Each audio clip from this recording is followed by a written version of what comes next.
Hello, you wonderful people, and welcome to another episode of Not Too Comic Book. This being a show where we talk about TV shows that are adaptations of comic books. For today's episode, I'm going to talk about the Moon Knight finale. Great finale. A lot of really interesting things went down in this episode, so let's break it down. I really liked once the time frame thing of in the afterlife versus outside, you never know how much time has actually passed, because this episode immediately picks up with Mark dead after getting shot by Arthur, and it's cool, they found Ammit's statue on him. Now it's cool, Arthur Harrow's yo, I'm ready, let's do it, let's rain down Ammit's judgment. So they leave, and Layla has, just like Mark said she would, Layla's going to try and do this on her own, even if she needs to. She would get close to Arthur and put him down. But I love Tawara. It's no, you can't do that. I also love how creepy it is that she's talking to dead bodies. I wonder, could she only do it through recently dead bodies? Because it kind of reminds me of, jumping around comic book related wise, it kind of reminds me of Lucifer. Demons can possess the souls of people's bodies who recently died and stuff. It kind of creates a vacancy that you can just hop in really quickly. So I wonder, is it a thing of how long could she keep that up before, would she only be able to do it for a little bit at a time? Because that last one of the bodies during that conversation on the highway when she was talking to Layla kept reanimating over and over again. So it's probably you have to kind of focus and do a lot to kind of make that happen. I love that she's oh, you can be my avatar, and Layla's yeah, I'll do this on my own. It's I'm not about to make any deals after I saw Khonshu manipulate and screw over Mark. It's no, we're not doing that. So. But Tara is telling her to go to the Temple of the Gods because that's where she'll find Khonshu's statue. And I love that now he doesn't have to do it one at a time. Well, for Arthur, it benefits him now. He just has to bring down his staff and ends up insta-judging everyone. And that one guy is oh, see, this is the face of a good man, because that guy on the road was the only one who didn't die immediately. So they progress to the Chamber of the Gods, kill pretty much all the other avatars. It's that's kind of your own fault. You should have listened to Khonshu. Yeah, he sounded like a raving lunatic, but you should have listened to him when he warned you about Harrow. You didn't, and now you got to pay the price for it. Pretty much all those avatars are dead. Layla goes and awakens Khonshu, and Khonshu's hey, time for you to be my avatar. She's no, I'm not stupid. I'm not going to let you control me. We're going to do this without me enslaving myself because of you. And it's all right.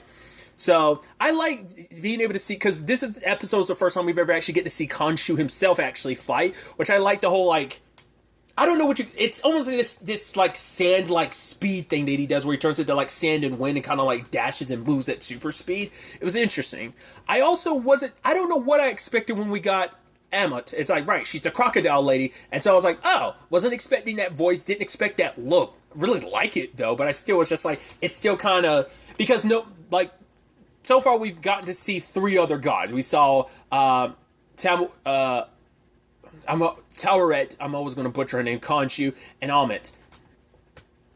And now she's free and tells Harrow that he doesn't have to be bound by his past. That it's your death will be delayed, because your scales are imbalanced. He was right. He's I was hoping my servitude would serve as penance, basically, for all that he did while he was in service to Khonshu, because he was his fist of vengeance at one point in time. It's I was hoping me being on this path would make up for it. But it's right. It's I had an avatar who had the perfectly balanced skills, and I ended up sealed away for 2,000 years. And Harrow's I have all this legion of people by my side who will serve you, so they are perfectly balanced, so through us, your judgment shall be enacted. And Khonshu tries to stand in Ammit's way, and it is this difference of opinion of, yes, we both want the same thing. The problem is, and I thought that was an interesting conversation where Khonshu wants judgment to be held out, but Ammit's your judgment comes, once again, the line that Harrow said early on in the show, your judgment comes too late. It's after someone committed a crime. But that's the part of free will. People have to have a choice. You can do good or you can do evil. You wiping that out on the possibility that someone will do evil is the issue of you're stripping away free will. Just because every person is capable of evil, whether they act upon it or not. You won't give them a chance to change and go down the path of redemption and be something more than just what you've kind of thought, like, oh, there's a possibility you're going to be evil, so I'm going to lop you off, like, I'm going to lop off this evil at the knee, you know? And Amit kind of, Khonshu kind of gets his shit pushed in for a little bit against Amit. At the same time, Tauret is there with Mark, and he's like, right, paradise is here. You have your peace, your freedom, and everything. And it's like, yeah, but what about Steven? It's like, yeah, he's to the Duat now, and it's like, you can't go back. You leave here, there's no going back. So I'm assuming that means, like, even when Mark dies again, there's no coming back to this spot. It's forever sealed away from you. So, like, what happens to you? Will he end up going into one of the other afterlives of sorts? Just like how we know at least one of the other ones is the ancestral plane from Black Panther from Wakanda. So will he go into a different plane now that this pathway has been closed to him, or is it just the Reeds is one section of this afterlife, and so maybe when he comes back he can never go back, and it's just going to be a wandering place? Or maybe it's just a conversation of, now that you're here, if you leave, you're most likely going to suffer to the Duat. Maybe she didn't know that he'd actually get out. But he goes to Steve and he's like, hey, buddy, sorry about that. It's like, and I kind of left something beautiful behind because of you. But it's like, right. He's like, I failed you before. Like, I wasn't there for you, but I am here now. And I thought it was beautiful. Was that line that you were the only real superpower I ever had. I was like, oh, that's sweet. And puts the heart between both of them. And I think in this moment, they are truly, truly balanced, fully, as one. And I think that is what allows them to come back. With Tauret's help, she pushes back the waves of Osiris that were going to come and consume them in the Duat. And they made it through the gate.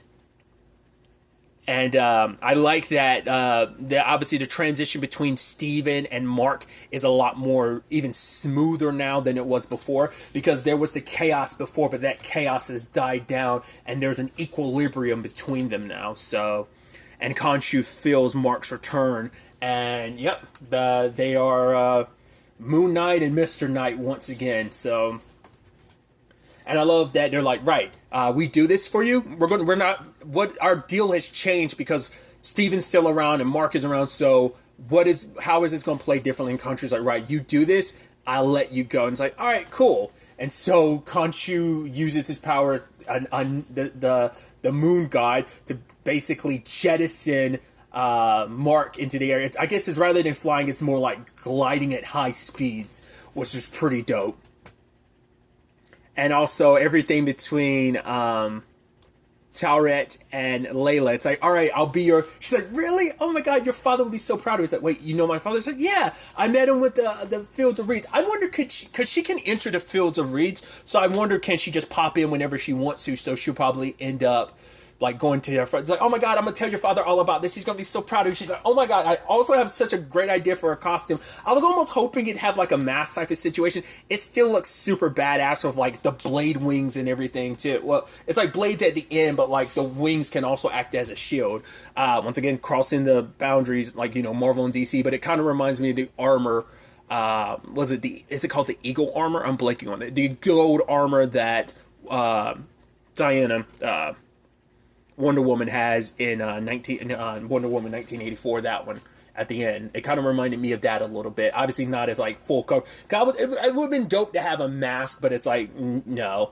I wonder amongst everyone else's outfits amongst the gods, because we never got to see the other avatars' outfits. I'm curious, is Steven and Mark the only ones that have like a face covering? I'm curious. But I love the whole situation of, once again, the glide in, hitting the pyramids, and then running up it. Like, to me, like, I love that type of shit, like, where Mark is running up the pyramid and Haro is running down, and they clash. Like, that's like... It's a weird reference to make. Not weird, but it reminds me of, like, the Sora and Xemnas And then also like Riku and Roxas, where like they run up the building in like the world that never was, and then that moment, that clash, to me, that's one of my favorite reaction commands in the Kingdom Hearts.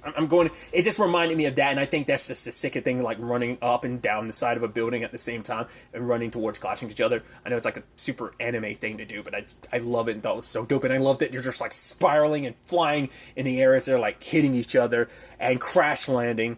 And luckily, Layla's there to back him up. It's like, wow. It's like, oh my God, Mark's so happy to see her. And then Steven kicks in, oh my God, your costume, this is... And he's like, right, let me show you what, some of the combat tricks I've learned. So now Mr. Knight gets to step up and show what he's really made of. I love Steven's pulling out the baton things.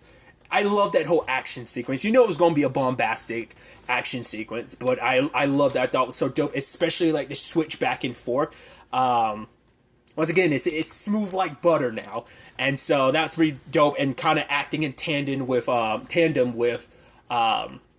and Talret, I thought was pretty dope. At the same time, we literally have Khonshu and Amit having a literal kaiju battle in the background, which is pretty dope. Cutting through and taking down everyone in their way. Obviously, Layla and both. I just love them working together. It feels so sick and so dope. And I just love there was like that moment where he was Mr. Knight and Steven just kind of like puffs his jacket a little bit and gets back to business. And just like I said, the transition between Moon Knight and Mr. Knight is so dope. And because there was even this moment I thought was really slick, is that at one point Mr. Knight throws one of the batons, it gets whacked away, it ricochets back, and when it comes back, he's Moon Knight and grabs it, which I think is so interesting, because you would think because they are separate beings, they do kind of have separate weapons, but they can still collaborate with their weapons. So I'm sure that means like if Mark used the kind of moon weapon in the chest and threw it, that at one point like Mr. Knight could shift over. Because it's a weird conversation I brought up in the second episode when Steven took off the Mr. Knight jacket. I'm like, what does that mean when you transition? Does that like magically disappear, or does that stay there? It seems like the weapons are associated with the respective costumes. So Mr. Knight has the batons, but Moon Knight can use them as well. So that's why I'm like, they're kind of... I know I'm getting too nerdy and too into the details of it, but it's just one of those things that crossed my mind the moment Steven took off the jacket in episode 2 as Mr. Knight. I was like, what happens to that jacket when he shifted over to Moon Knight? Did that jacket stay there? Does it eventually disappear the moment he goes back to normal in general, like gets rid of the Moon Knight suit or the Mr. Knight suit?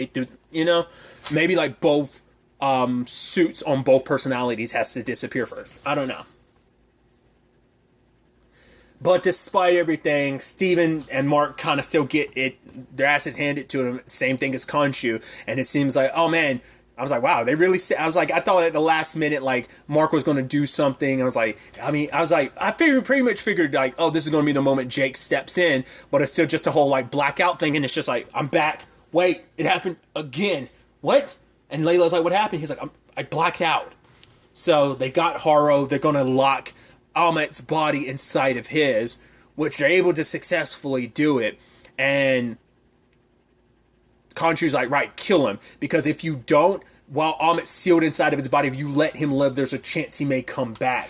But Layla stops Mark, because for Mark, it's like, right, this is our chance to finally be free, for this to be over. But Layla's like, no, you don't have to do this, which Mark realizes, like, right, it's you manipulating me again. You made it seem like I had no choice before when I did. I have a choice now. You want Amit dead so much, you do it, but he can't. He can only on this type of plane of this level, he has to have an avatar act on his behalf. It's like, right, this is done.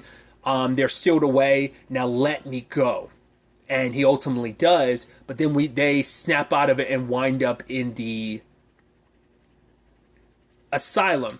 Now, that ending, I still have to sit with it. Like, I finished this up, like, the moment I finished the recording, I just finished watching an episode, like, 5 minutes before I started recording this. So, at first I was like, okay, once again, that transition of, like, wait, so this is reality? But what about Khonshu and Amit? Do you believe in them? And he was like, no.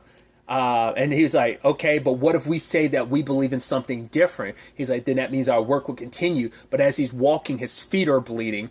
Now, what I'm thinking, and this is my understanding, and this was kind of what I thought before, basically the asylum is a mental construct. It's kind of a mind palace for Steve and Mark and potentially and Jake and maybe any other personalities. That's what that asylum is, and that asylum is to make him think he's crazy, of like it's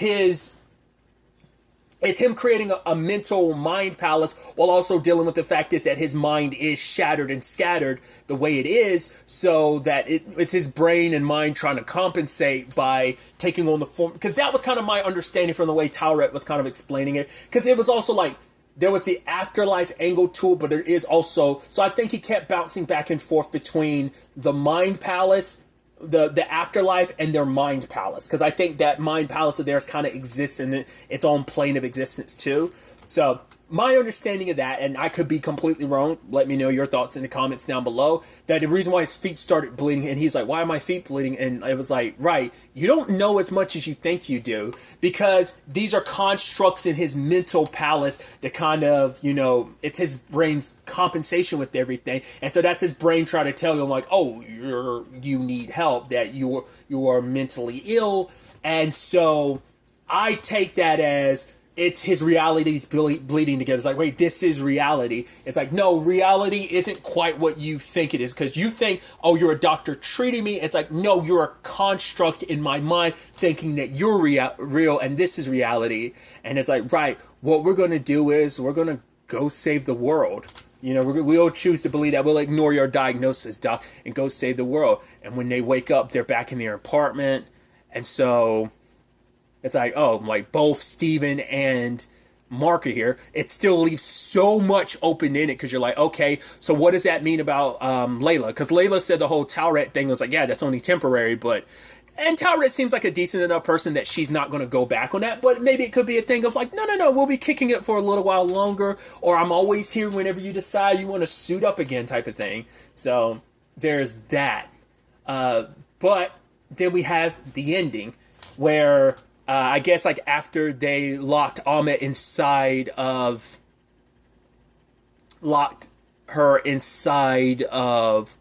Haro, they probably like locked him in a facility because it make him, because he's probably like stuck in this very, what's the word? A sedative like state, which I think is interesting and kind of an interesting flip, because what happened like to some of like Mark during some of those what I consider mind palace stuff is that one of his personalities got sedated, and that was Jake.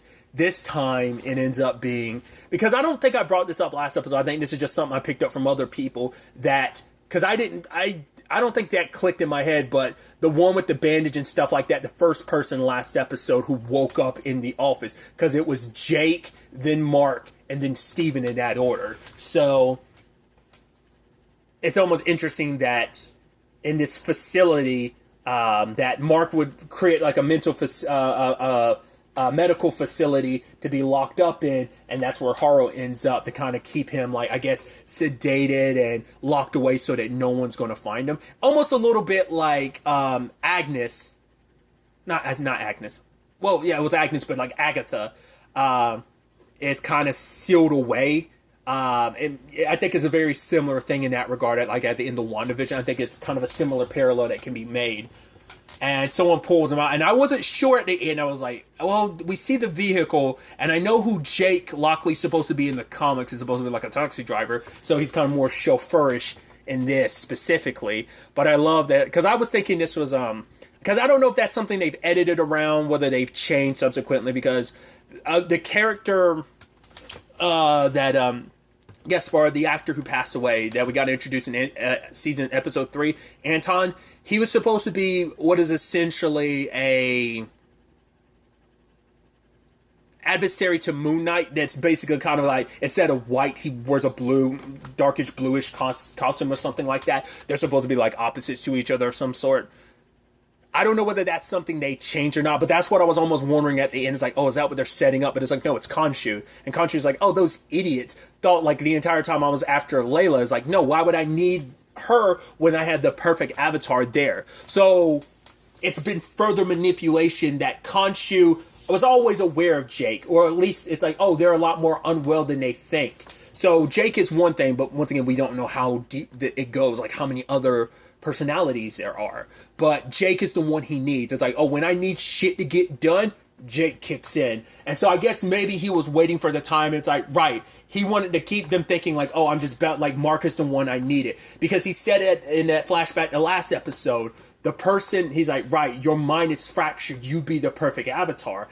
Mark probably thought like, oh, you're talking to me. But maybe the person he was actually talking to was buried deep inside was Jake. Because we saw Jake's sarcophagus in episode 4, but he was rattling around, but he was still locked away. And I think Khonshu, to have Jake step in a little bit more, have a little bit more control, and kind of take the main primary role as Avatar, I think to make that a possibility, maybe he needed Mark and Steven to kind of be free of all that. Like, it's like, right, I'm going to end my bargain with you, but you idiots don't realize the bargain isn't broken because there's still one more personality that's all about this. Why Jake is all about this, I don't know. We know Mark and Steven have their reasons for backing away, but still. And so in the end, Jake ends up killing Ahmed. And it's almost a sad thing of, despite everything, despite the choices they made, choosing to have a choice, Khonshu's like, oh, it's all about choice. You kind of took that away from them because you made it seem like they had a choice when in actuality they didn't, because there's a secret, like, manipulation behind all of this. So that's what I thought was kind of fascinating. So now we get into the conversation about what is next for Moon Knight. Obviously, there's been the whole conversation of Oscar Isaac only signed up for a one-off thing, so the conversation has been like, there's no way they're just going to do a Disney Plus thing and we never see Moon Knight again, at least in some official capacity in the regard of like some contracted thing of like something you're contractually obligated to do. I mean, it still all falls under contracts, but like a full-blown thing, whether it's a movie thing or a series thing like this is, like, the question then becomes like, right, will the next time we see Moon Knight be a situation of, hey, it's going to be in a movie, but the way the show ends, there's still so much left to resolve, so it feels more like there should be a season 2, but because WandaVision ended off in a way that you're kind of like, okay, it being a one and done with the structure of what that show is, it makes sense for that to be a one and done. Falcon and Winter Soldier, a lot of that's resolved. There's still left open pieces, but we know there was talks about a Captain America 4. We know we're getting a Cap 4. Loki, we're definitely getting in season 2. What If, we're definitely getting a season 2, maybe even more than that. Hawkeye was kind of a one and done. So a lot of those things, you're like, okay, we might see some of those in movies and stuff like that. The thing is, with the way Moon Knight is set up, I definitely feel like this has to be a situation of no, like there's still, because there's so much left open. We don't know about the Layla situation where her and Mark and Steven stand. That's going to be a complicated thing to kind of deal with going forward. And I think a season 2 would be nice to be able to kind of continue down that route, while there's also like this Jake Lockley stuff that's happening behind their back. But once again, that could be something that they save for a movie, but in what capacity? We know Moon Knight's connected to, dealing with like other supernatural things, apparently like ghosts and vampires, and he's like, apparently the one I've heard reference is, oh, Moon Knight fought Dracula on the moon, so he has ties to Blade, so maybe like making a cameo appearance at the, like a post-credit appearance at the end of Blade whenever that comes out. I don't know. So the reason why I'm bringing all these conversations up, because the conversation has been, and this is news that came out a while back about Marvel pulling away from like locking people into multiple picture deals. They want people to be like, oh, like when we have a story ready for this character, we'll approach the person and ask, are they willing to do it? This way they don't feel locked in. They can go off and do other stuff while we, like, in the meantime, get them for something else when a project arrives that maybe they're agreeing to. So that's what I'm wondering about with this whole thing of like, yes, the series is all we're getting from now until they approach Oscar Isaac about like, cool, him and the others about like, right, do you want to, we got this project lined up next where we'd like the Moon Knight to make a small appearance or be a big part of this story. Conversations like that. I'm more so willing, I'd like to get a season 2 because I feel like a season 2 would be nice structure for dealing with the aftermath of this whole Jake situation in Khonshu. Like, there's so much story to still tell there. I'm actually kind of surprised they killed Haro. I mean, it makes sense. It's also interesting too because that character is this character's kind of like shifted for the TV show, but once again, I'm not a comic book person, but from what I've heard, this character's only appeared in the comics once, so it's not like it has a lot. This character has a lot of history, so they were to kind of do whatever they wanted with it. So, and kind of putting it into Haro is also kind of sad, but it's also that MCU thing of like, I mean, not just MCU superhero things of like killing your villains, because I think WandaVision walked away without killing its villains. Falcon and the Winter Soldier killed most of its other villains. There's still Zemo and Sharon still out there kind of doing their things. Loki, that's a continuous thing. Hawkeye, it hints to Fisk being dead. I was kind of more so pushing towards I thought he was dead, but it's like, now in retrospect, given enough time and space in between, I'm like, he's most likely not dead. So, I don't know. I'm curious to see. I just thought that was fascinating, but it's still room of like, right, where do we go from here?